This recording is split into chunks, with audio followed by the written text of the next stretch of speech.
This is How to Healthcare. I'm your host, Emily Pursley. Today, my guest is a paramedic who's been working for 35 years. He offers his expertise to tell us when to go to the emergency room and what the process is of seeking emergency care. Y'all stay tuned to hear about his new project he's got coming up.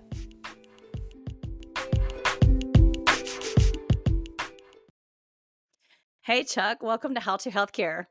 Hey, Emily, how are you? Good. I'm so glad that you came and you gave me a few moments of your time. I know you just got off work and you're a little tired, so I'm glad Yeah. that you could join me today. Y'all, this is my brother-in-law that is here with me today, Chuck Charles Savage. And so I just want to get started a little bit with your background today. Well, I have been a paramedic for the last 35 years. I started out as a poor farm boy in the south end of Maconie County in the swamps of South Oconee, and we went from there. I started out as a volunteer fireman. That when I was old enough to get on a fire truck was 18, and I went on to volunteer as a first responder. And I spent some time as a first responder in Coney County and rescue, and got on with the fire department. And I went working in rural Morgan County on the ambulance, and then I got working in Athens. And before I know it, I've worked in 2 full-time jobs, and I've been doing it for 35 years. And I currently work in a hospital-based emergency department, and I absolutely love it. But I'm not on the truck right now much. I just had a total knee replacement, so I've had my dose of healthcare too. And I've enjoyed it. I spent 35 years. I've been from paramedic, EMT to paramedic to supervisor to captain over EMS operations for Barrett County. And I've just had a blast, and it seemed like 35 years is just poof going in the past. But I've had a lot of happiness and heartbreak with the job. It can be very interesting, and it can be very depressing all at the same time. The world of emergency services is where I'm at, and that's where I'll be when I get off this planet. So, Well, anyway, you can add Employee of the Month to that title too. You're yeah, great at what you do. I had to string enough medics of the moment to get employee of the month. That was kind of hard to do. I'm normally able to get a medic of the moment, but somehow or another, I always upset somebody to So not your get the your vote. your title is emergency medical technician, correct? Paramedic? Yes, yes, it's emergency medical technician, paramedic level. That's different than the EMT. Paramedics can give a lot of drugs for pain relief, cardiac emergencies, trauma related things, and they're always trying to expand the scope of the paramedic. The paramedics are kind of few and far between to come by these days because there's just not people wanting to stay in to be a paramedic. Most of the time, the lifespan of a paramedic in the field is about 5 years. And I was like, how Wow. did I end up doing 35 years? There must be something wrong with me. And a lot of people can tell you, there probably is. But a lot of people get out of it and just go ahead to nursing school because the burnout rate and the salary is not there to be a paramedic. The paramedic salary is probably a half to a third of what nurses make. And sometimes the workload is not there. Sometimes you're like a buzzard sitting on the roost waiting for something bad to happen because you just emergencies don't happen every single second unless some of your bigger agencies, but a lot of the most of the time you have downtime. Mhm. But sometimes that downtime is detrimental because it gives you time to think about some of the stuff that you've been on, and that can be kind of rough sometimes. Yeah. Currently, I work in the emergency department, and I act as an adjunct to a registered nurse. I'm kind of a role expander for a helper for the nurses, and pick up, start IVs, lines, start IVs, draw blood, start EKGs, do the EKGs, and do anything else that they need to do. There's only just a handful of medications like heparin and insulin and blood products that they will not let us give in the emergency department. Everything else is fair game. Being that I work kind of in a rural ER, we have only one emergency physician at the time to do stuff like put down endotracheal tubes for breathing and stuff. And that's something that paramedic does in the field that nurses are typically not allowed to do unless they have some extra training. And so that the doctors feel better having a paramedic at their side, and along with respiratory therapy to help them put the tubes in and ventilate these patients that they're in really bad shape. So Yeah, I love Uh, that you highlight that. All the things that paramedics do, and especially when it comes to when you're comparing nurses and things like that, and just the support that you give in the emergency room to physicians. So when patients are there, they know when they see the name tag and says paramedic, they know what it is that they're dealing with. It's not a physician, it's not a nurse, but a paramedic who is able to do a lot of the things that nurses sometimes even aren't allowed to do, and or I mean, because they have to when they're out on the field, right? When you're out on a truck making a yeah, house call, some of the things that emergency you have to do to just jump right in. yeah, and the things that I think helps paramedic do pretty good in the ER is we've been out in the field and you arrive in the middle of chaos. There's a lot of times there's no control. There's people after car accidents. There's still people fussing about whose fault it is. There's all the just there's nobody to stabilize the scene but you. And you arrive in chaos. You have to take control of chaos, and you just get used to being in the middle of so much turmoil. That's a lot of the ER physician like me, because no matter how bad it is, I'm standing there still cracking jokes, and it's like it's not stressing you out. No, I've been in bad places with a lot worse people than you, and it just ain't gonna be. It's not gonna stress me. I'm not going.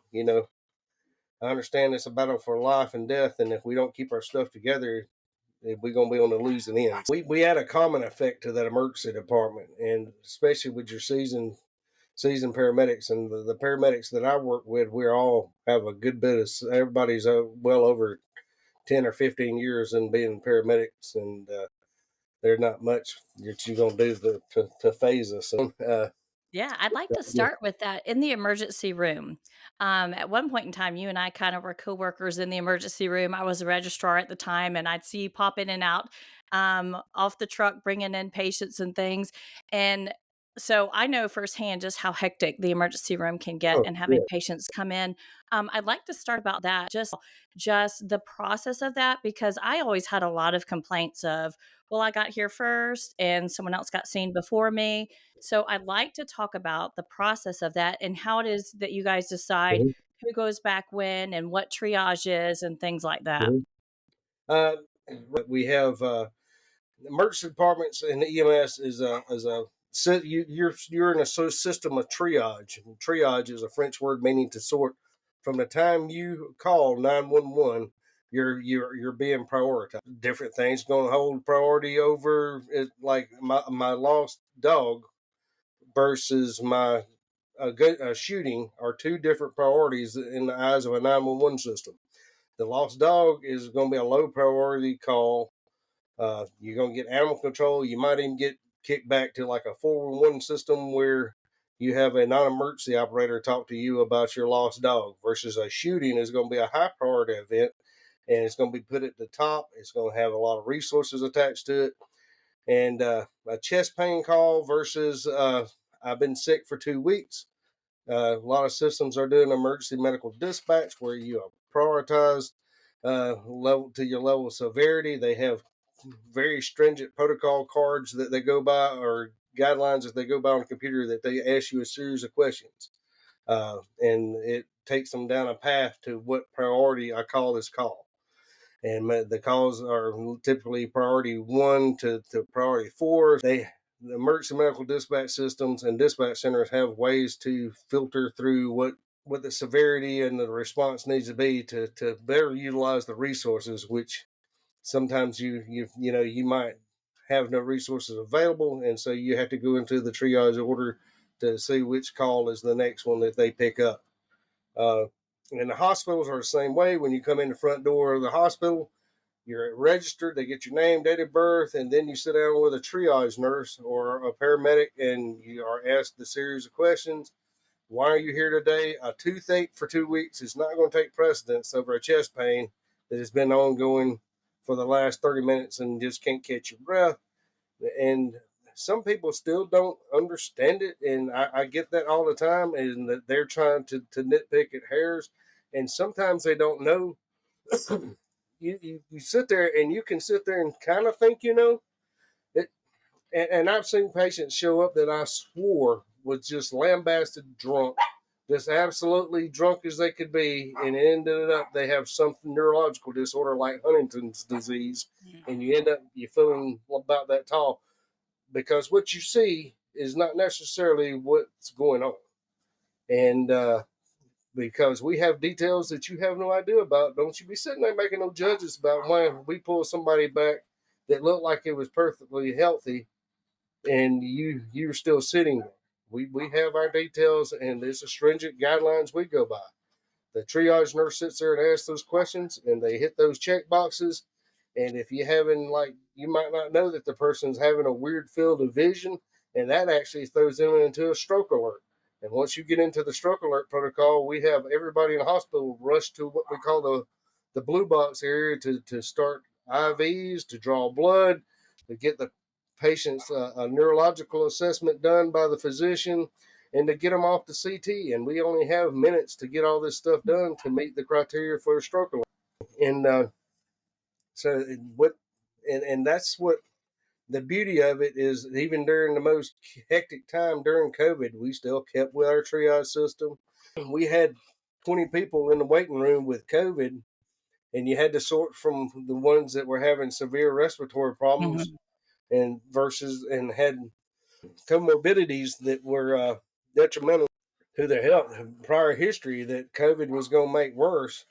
And so we had to get them out first. And some of the younger people were having no issue whatsoever with the COVID symptoms. And so we was getting them back later, having wait times that was like 2 or 3 hours.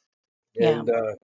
And and there was other avenues that people could take. You know, you could isolate yourself from people and take the COVID test at home, and just it's just sometimes it's just that they show up and there's no need to come to the ER. Yeah, I'd But love to talk about that too. Some of the reasons to visit the emergency room, because we also have urgent care facilities and minute clinics and a lot of other things at our disposal now. So when we're talking about the emergency room, you highlighted some of those reasons about why we should visit the emergency room or why we should call the ambulance, as opposed to just maybe waiting to see our primary care physician or going to an urgent care, which is separate from an emergency room. and people fuss about the amount of the healthcare costs now. But what I've seen over the last 35 years of being paramedic is the abuse of the healthcare system. Mhm. A lot of people do not want to take responsibility for their own health. We're we're not responsible for your health. We're responsible for the care we give you and Yeah, what we're obligated to give you. But ultimately, your health care is your problem. I can't make you stop smoking. I can't make you take your blood pressure medicine. I can't make you stay on your medications. And I do not expect you to be able to come in and blame me for you not doing the things you're supposed to do to take care of your health. Your health is your responsibility. I'm yeah, here to make sure you do not die from your health care decisions. And that is, and we have so many people that just they do not take their medications. They make poor life choices. They want to argue with us about different things. Well, no, smoking marijuana doesn't have causing. Well, smoking marijuana does cause problems. It causes alters in decision making. It causes a problem now called hyperemesis because it's not your grandma's weed no more. The mm, weed is highly processed. It's highly fertilized. It is genetically been genetically engineered to be so much stronger. And that's like with the US Open the other day, they're smelling it. Oh yeah, this weed smells the skunky, stinky weed. Yeah, it's being bred to be some really strong, potent stuff. And what they wow, have found is, they was actually using marijuana for cancer patients, smoking it to help ease their nausea. But no, this hyperemesis is coming, and people are just showing up and they're throwing up. And you can tell when a new batch comes through the community because you'll get a rash of people. Oh, I can't stop throwing up. Well, you smell like a skunk, so you've been smoking weed. So yeah, it's not the weed. It's not the weed. Okay, sure.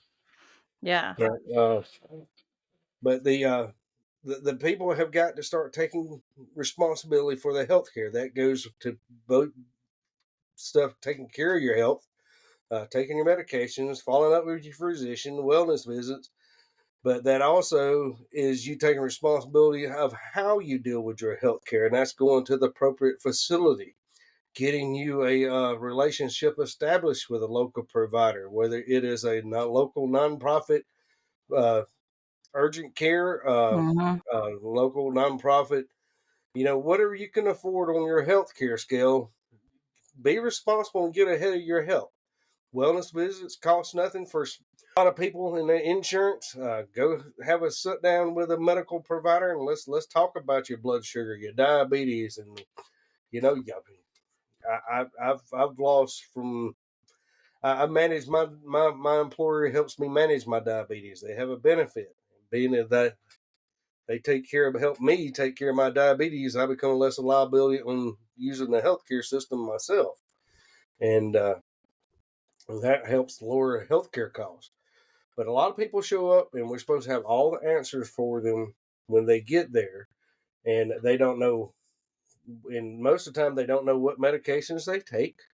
They Right. don't know how much. They don't know why they take it.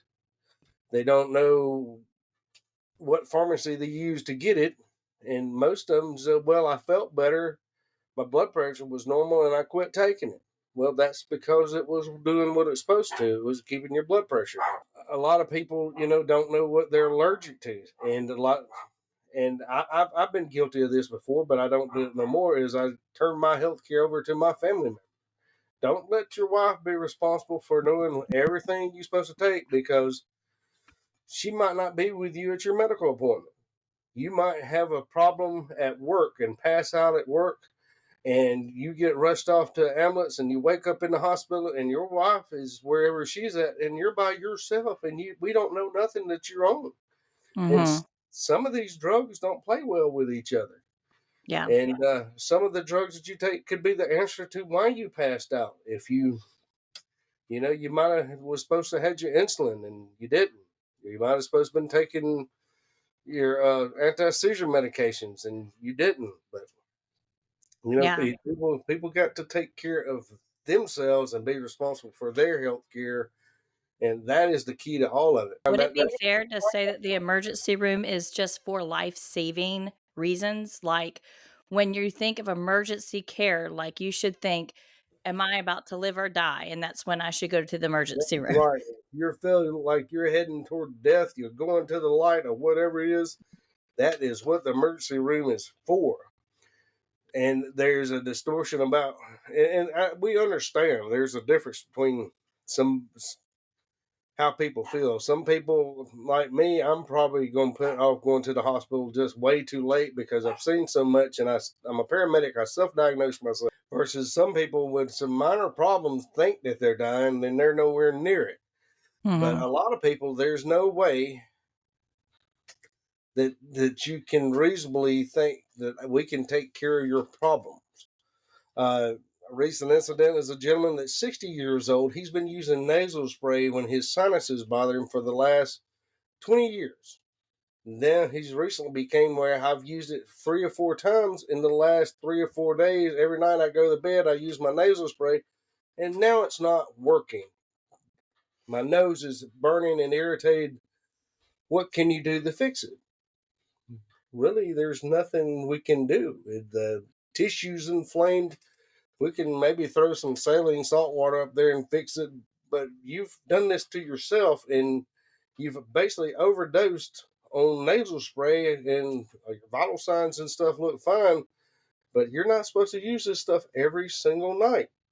And so these people, um, you got to be responsible for what you do. And so, but he shows up at the emergency department at 3 o'clock in the morning. It's not an emergency, but he's just Right. looking for the answer. And when the physician looked at him and said, "There's nothing I can do for you," he's just so deflated. It's just like, they just there's just some things you're gonna make worse if you try to mess with. And so, Something like but that would be a good, like, primary care provider if you have one, or an urgent care at the least. correct, correct. Versus a emergency department bill is going to be 3 times as much, and it's going to be not get you the answers. And you Yeah. need to be get once you have this problem, you need to be launched down a road where you have long term. You can follow up with somebody who's heard your problem before. And that's what amazes me is everybody thinks we know everything, but we don't, because we don't know about your last visit to your physician. You have that relationship established with your physician. They've heard your story, they know your history, they know your background, and it's just a better thing when you haven't got to go for the finer details with a stranger, that you have somebody that you've already went over the finer details with, and they're very intimate with what the knowledge of what they know about you. They're going to give you better care, because they're, no matter how many times I go to my doctor, I still sometimes forget to tell them things. And Yeah. so most of the time it's always good to go with your spouse, and your spouse is go, well, do you remember what you did the other day? And they remind them. But uh, the emergency department is for life threatening emergencies. And that goes for your stroke stuff, where you start can't hear out of one ear, you can't see, you have weakness to one side of the body, and you're dragging a limb. That's severe stuff. Yeah. Uh, Chest pain, shortness of breath, you can't breathe, your ankles are swollen up 4 or 5 times the size they normally be. You can't put on your shoes, you can't breathe because you're holding fluid, you're passing out, you're having seizures. All that stuff is you take to the emergency. But dental stuff, we have so much stuff show up for dental stuff. Yeah. Their teeth are rotting out, and you will see them repeatedly. Every week, you'll see the same person in there, and it's just like we give them the information for the free dental clinics and stuff, the low cost dental clinics. You got to get your teeth fixed on. We can't keep squirting your face full of lidocaine and relieving that abscess. You're going to end up with infection in your face, and once you get it in the lethal triangle of your face and your mouth and ears, it, those infections do not do well. Yeah. Um, but we have people show up. A lot of I'll go through some of the weird stuff we get. We get insects bites. Oh my God! From everything from a fire ant bite to I don't know what it is. It's just you can barely see it. It's just like I do not see what you're talking about. Unless the bite's coming along with tissue death, or you're having an allergic itching and allergic reaction, uh, don't worry about it. Allergic reaction is the itching, the swelling of the lips, the angioedema that comes along with it, the wheezes, you can't breathe. Don't worry about going to the hospital until you start having it. Just a single insect bite is not every bug out here is a lethal bug. Some of them are Yeah. bed bugs, and they're not a lot of fun to have in your bed, but their bites are not going to kill you. We have people show up with STD issues. And it's just like, they'll sneak in there at 3 o'clock in the morning looking around, make sure ain't nobody else in there. It's just like, what's wrong? Well, that's somewhere you can go for a clinic, unless you just let it go too far. And that's Mm. if you exercise good judgment and catch a lot of stuff before it gets bad with a non-emergent provider. You don't have to have an emergent provider because you wait too long. And Right. a lot of people, and it's just like last night, I had a gentleman that was having weakness to his legs and his arm on the left side, and his wife swore he had some facial droop to his left side after he went out for his evening walk. Mm. Instead of turning around and calling 911 at 9 o'clock, he waits to midnight and finally comes into the ER. It's just like, why didn't you go ahead and call an ambulance out there to check you out? Because he had symptoms of a true emergency. He had weakness. He was having weakness to his side, which is a symptom of a stroke. He said, well, I just didn't want to bother him at that time. It's just like, and then that's the problem is we have people who should call 911 don't show up Yeah. at the front door and have their family members who are trying to get a half disabled person in and out of their vehicle, versus people who show up to the ER whose kid is just fussy. Yeah. And we have that show up a lot. A lot of the new parents have kids that are just fussy. They just won't settle down. They won't let us sleep. And on the way to the hospital, well, they passed gas on the way to the hospital in the car seat, and they're better now. Guess what? You figured out what was going on. Uh, Yeah, and that kind of stuff just adds to the wait times too that people complain oh, about, and the wait yes. times and the cost and everything. It doesn't make way, yeah, for the true emergencies. Keep the clinic stuff in the clinic, people. Don't be bringing the non-emergency stuff to the emergency place. And I'm not expecting everybody to know what a true emergency is. Hmm. Sometimes we don't know. Sometimes we go looking at, and if you come into the emergency room with a minor problem, we're going to bring everything we have to bear to make sure that you don't have a life threatening emergency. Right. If you have a headache with no disability whatsoever, no slurred speech, nothing going on, chances are it's just a headache. Try use some Tylenol or some acetaminophen before you. Tylenol, which is acetaminophen or ibuprofen, uh, before you come to the hospital, and just see if it goes away. We get so many people. We give out Tylenol and ibuprofen all day, every day. Guess what? That's something you can get over the counter. You can try at home. Try a few things at home for your minor stuff like your headache. But if you have severe stuff like disability and change of life issues, it's more likely that needs to be an emergency. But the minor stuff, the little bit of vomiting, I've vomited. How many times have you vomited? Once. Well, that's your body's natural response to getting stuff out. And one time is nothing. When you vomit 6 times, yes, you're getting somewhere toward being dehydrated and need some fluids and stuff to help you hold your fluid. But one time vomiting is not an emergency. Yeah. Yeah, some of And that gets to be, the most expensive Tylenol you'll ever take in your life. If you go to the oh, emergency room yes. with a headache and all you needed was some Tylenol, that's real expensive Tylenol. Yeah, you're getting charged a premium for stuff that you can get over the counter and be done with it. You can Yeah, run down to your local Walmart and get a whole bottle full of Tylenol for what we're going to charge you for one. yeah, And then a lot of people get it and well, no, you go, that's going to cost, well, yeah, it's going to, but you're here. This is what I could have done that at home. Well, yeah, yes, you could have. You could have done it at home. And that's the trouble with healthcare in America is the convenience. And we cannot turn anybody away. We cannot.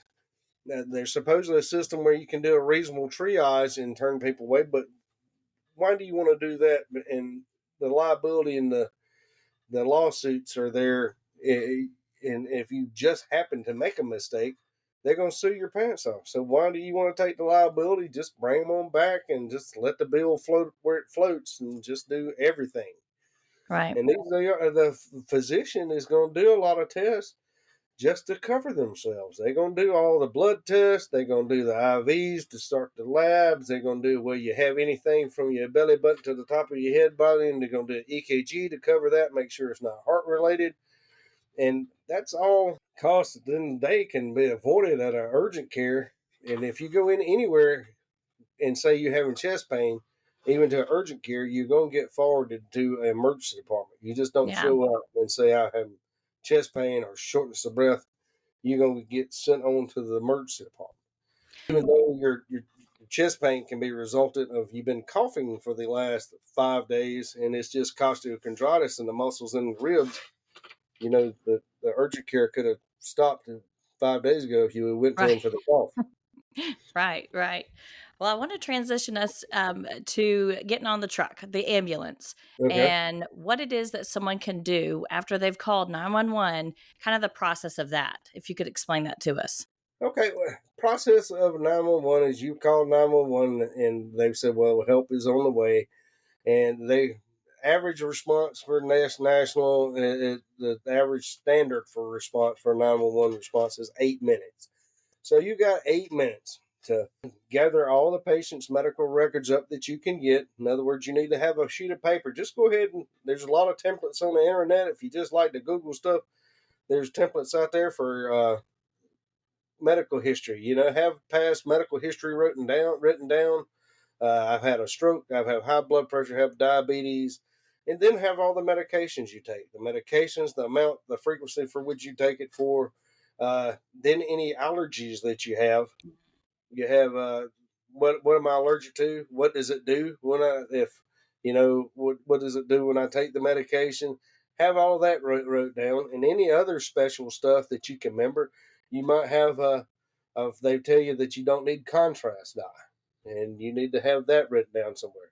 Have your pharmacy's name, which pharmacy you use, because if you don't have all the details on your medications or you think you might have missed something, a lot of times we can call your pharmacy and they'll tell us what you take and why you take it and how much you take. your physician's number, and have any preferences that you have. You might have one hospital over another that you like preference, and have any specialists that you have. So you can refer to whatever cardiologist put in your did your bypass and stuff, and we'll know who to refer to, and it helps us go be able to figure out where. If you need to be transferred out, we can transfer you to a facility that you already have a relationship with that your physician works at. Problems you run into when you get there at somebody's house? Once the ambulance comes, you need to while you're waiting for them to get there, is you need to have your path cleared out. Make sure it's easy to get to the person that you're trying to pick up, or that you want to have picked up. Make sure that your dog that loves you so much is put up, because your dog might not like me so much. And when I get there, I do not like getting be chewed on, and it's very distracting to have an animal trying to eat you to death while you're trying to get somebody dying out of a resident. A lot of people will not even move their cars out of the way. Move your vehicles out of the way so we can have a nice, easy access to get there. I've fell in the mud before because I had to go around on the grass in the yard, and it's just been raining for days. And people then get mad at you because you track mud into their residence. It's just like, I had nowhere else to go. I'm sorry but look, you have somebody dying here. Let's take care of that, and you not get so mad at me. But if you have that list of medications, have past medical history, medications and your allergies, and physicians and preferred facilities, that makes a huge difference. And we'll pass that on once the paramedic gets it. He gleans what he needs to glean from it, and we pass it on to the receiving facility, and that keeps you from asking quite so many questions. We are required to go through and I'm sorry we have to ask so many questions, but we have to go through and verify all the information. You Mhm. take lisinopril, blood pressure medication. How many times you take it? How often? And you have to just verify, and that's the correct dosage. And try to have a path picked out for the paramedics as easy as get to your family members. You can expedite. You talk about saving time. Find the closest way to get to them. Don't make me come through the front door and go up 10 steps well, you could come in through the garage and it's ground level. Yeah, you'll get in there, and the attendant, they're going to do a base assessment. They're going to check your pulse and your respirations and your blood pressure, and going to put you on a cardiac monitor and a pulse oximeter. And if you're having chest pain and discomfort, they're going to lift your shirt and keep you as modest as they can and put stickers on you and check your heart out. And they'll do any other test for like blood sugar or anything else that they deem fit to fit the assessment profile of what you got going on. Uh, Well, what do you think is, like, the worst thing that you've seen? Like, when you have gone out, I mean, you have seen some crazy stuff. What is, oh, like, one of the worst things that maybe you've oh, seen? we that's a whole nother episode of this 35 years of stuff. I've seen absolutely horrible things. I have seen mothers cut their babies' heads off, and just absolutely just, if my mind could forget what my eyes have seen, I would be in good shape. Little people think that I'm a little crazy, and yeah, I guess I am. But years and years of PTSD, Mhm. it's like I just can't wrap my head around. It's just insensible acts that people do.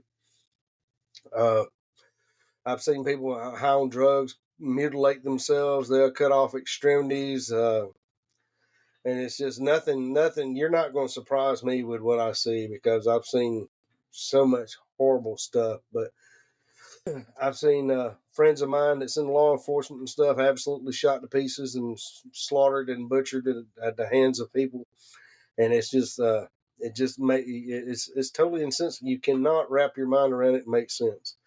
And I've seen mamas kill their babies from anywhere from to decapitating them to smothering them. It's just like,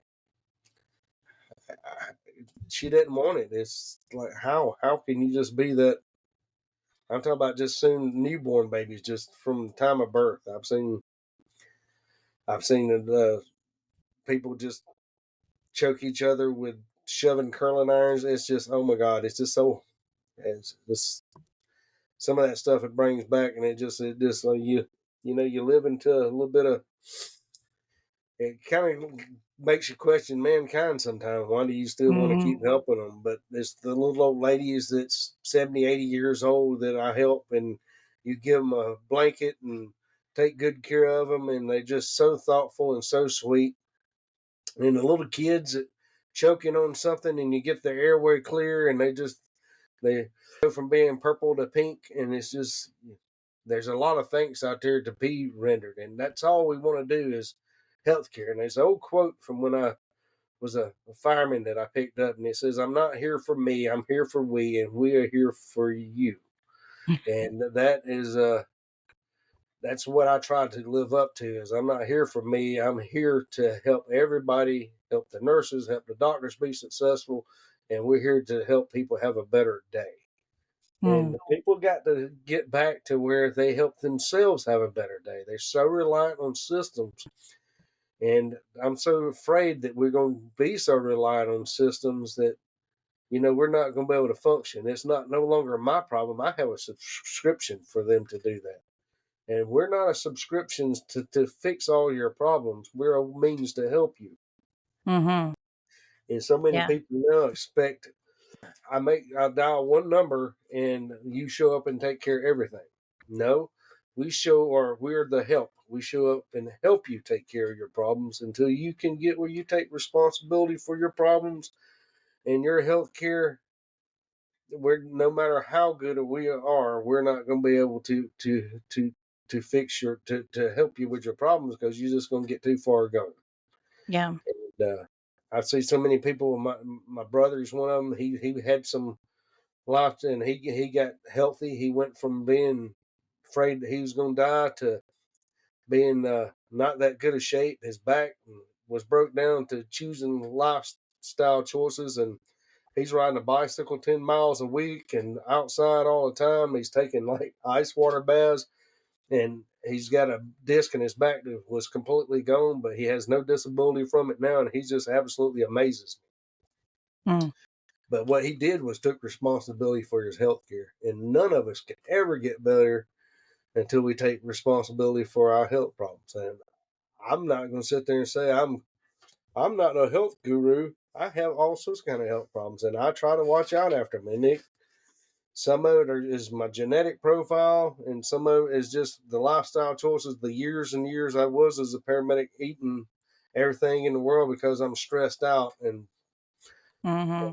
Yeah. drinking and stuff. I went through drinking problems, and everybody's going to have problems. Everybody you meet is fighting a battle that you have no idea that they're fighting, and that's the thing we got to be is a little bit more compassionate. We can't be believing everybody's fighting a battle out there.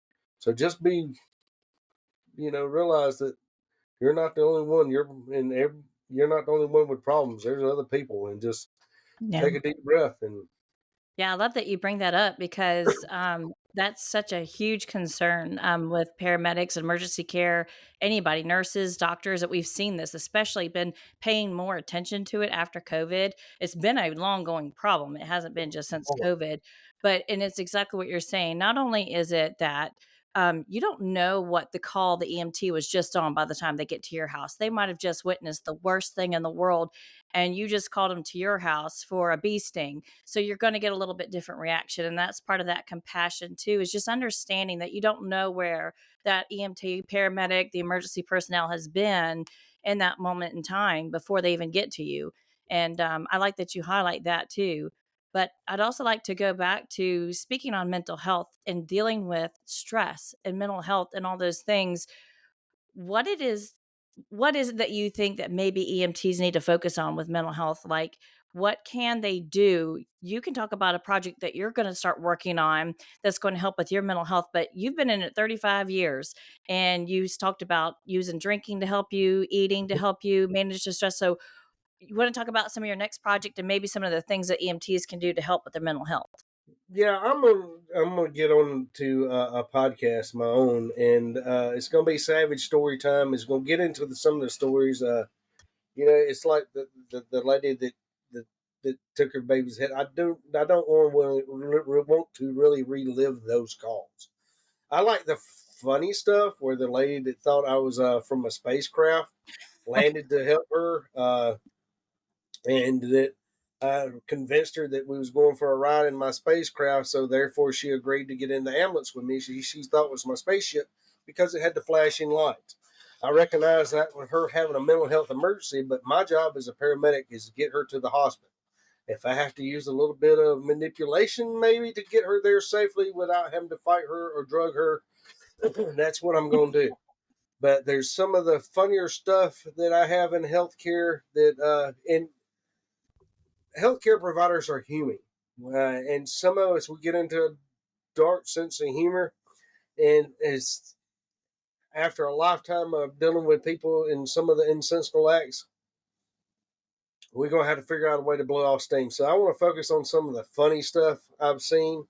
Uh, some of it deals with mental health, some of it deals with drugs, and just the shenanigans that we pull just to keep going.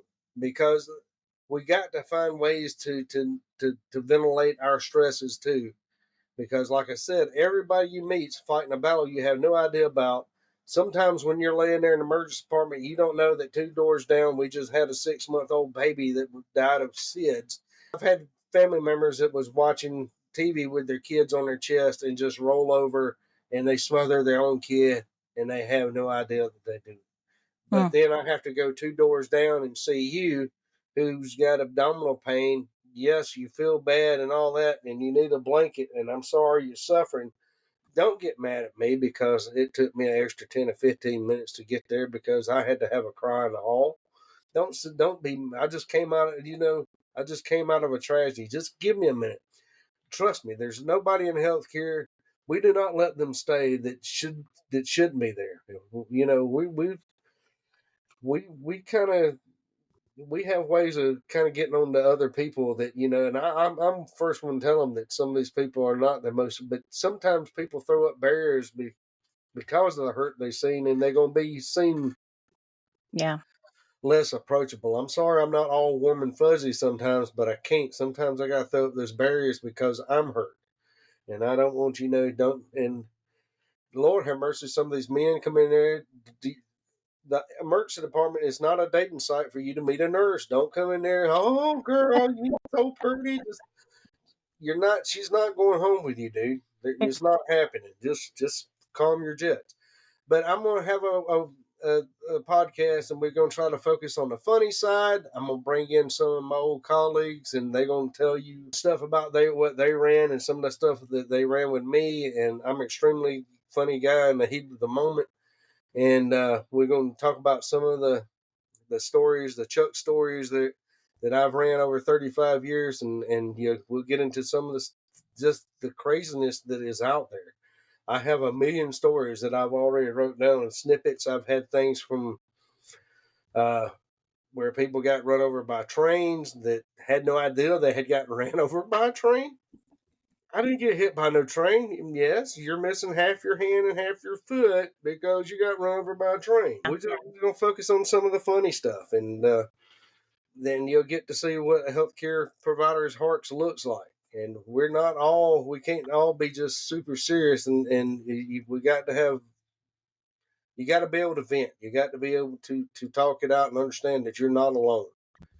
Yeah, But I'm looking forward to hearing it. And I've had the privilege of hearing several stories just sitting over Christmas, Thanksgiving, and whatnot. But I know that there's several more that we'll all have the chance to get to hear, especially like you said, after you're 35 right. years of sticking this out and being there to help people. I mean, I think your number one priority is always to save a life. I mean, there's just no doubt in my mind. That's just always No, been your no. number one priority. And how you deal with it and handle it is just what you've done your best to do. And I, sometimes if it's just to get a good chuckle out of a kid because they've got a really bad splinter or hurt themselves, you do it, and you do it with great ease and with what you do it with all your heart and all the best that you can do. yeah, but I'm just getting old, and I like to be able to share these stories. And I got so many people that I've gotten old with in this stuff, and it's just when you have to look at somebody in the eye and say you got a what stuck in your Oh, that ain't supposed to. We need to go somewhere and get that taken care of. But when you can look at them like that, that's great. And I really, my hat's off to you, and I appreciate what you're doing. And I even shared last night with a young lady that was having about she wants to do something in healthcare, but due to some issues that I can't really talk about, She wants to be a doctor, but she said, I just don't think I can be a doctor, but I want to help people. And Mm-hmm. what you're doing is helping so many people with the topics that you are following. And it just amazes me that, that you have gotten what you got going on, because it's giving people direction and knowledge. And knowledge is how you combat ignorance. And that is just amazes me that, you're giving them this stuff to use. And I think you're going to be highly successful, because I'm sharing it all the time, and it's just not you're reaching out there and grabbing those topics. And when people call 911, I just want them to have their stuff together and make sure it's a true Mm-hmm. emergency, that it's not something that you've done do everything you can at home, and then call the 911. But if it's a true emergency, I ain't gonna sit here and go all the definitions of true emergency. But if you got a disability, a heart attack, symptoms of a stroke, vision problems, by all means, call the paramedics out there and let them check you out, and they'll tell you, they'll advise you, Yeah. and get some knowledge. And it don't take but a minute. And Lord have mercy, Dr. Google is going to send you down. He's going to send you to the hospital every time, because he's going to say you're going to die. That is the truth. That is the truth. I appreciate that. Well, before we run out of time, I would like to ask you what I ask all my guests about highlighting a nonprofit that is near and dear to your heart. What is one that you'd like to give a shout out to today? Oh, I love Tunnels to Towers. God, Mm. this is just great. And the amount that they take in, and they give almost all of it back out, and to help these veterans that give their lives and limbs, the, to allow the families to buy the homes, and for them to come in and modify the homes for these soldiers that have lost their limbs, and to help keep me free, because I can't do with what I've done for 35 years without the freedom that these guys get out there and give us. And it means a lot for me to be able to take Tunnels to Towers. And to these officers, I've ran a couple bad calls with officers that got killed, and officers that have been maimed. And it's just, I'm not all for the whole mantra that cops are bad. They're not. I've met bad cops. I've met bad paramedics. I met bad doctors. I bet they're bad in everything. But don't be running these folks down and saying that they're all bad. Some of them get up and put their clothes on, just like me and you, and they go out with, and just like I have for 35 years, they've left it all out there. And their families deserve something, and they deserve a little something. They become injured or crippled, and those Hmm. soldiers over there in foreign lands fighting foreign evils, so you don't have to see them here at home. Be good to them. They're working hard. Yeah. Yeah. Well, I feel like we have barely scratched the surface, Chuck, of like all that you do, but we only have so much time during the I, day. But I just thank you so much for your 35 years of saving lives. I mean, just countless lives. And I know that's what brings you out every day, gets you up every morning, is those good situations that you get to experience.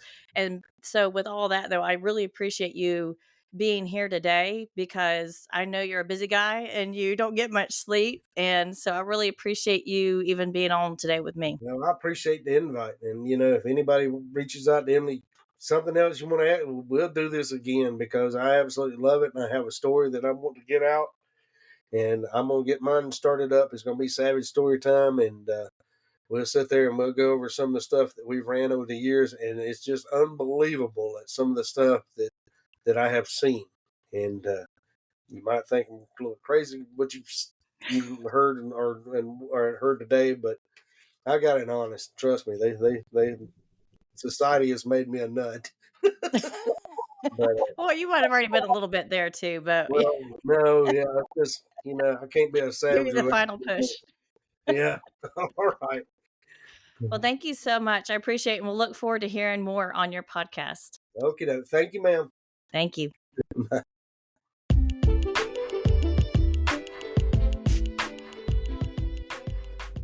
Thanks for listening. I hope you enjoyed the show. Please come follow me at Facebook or Instagram, and let me know if you have any other questions or suggestions about today's show.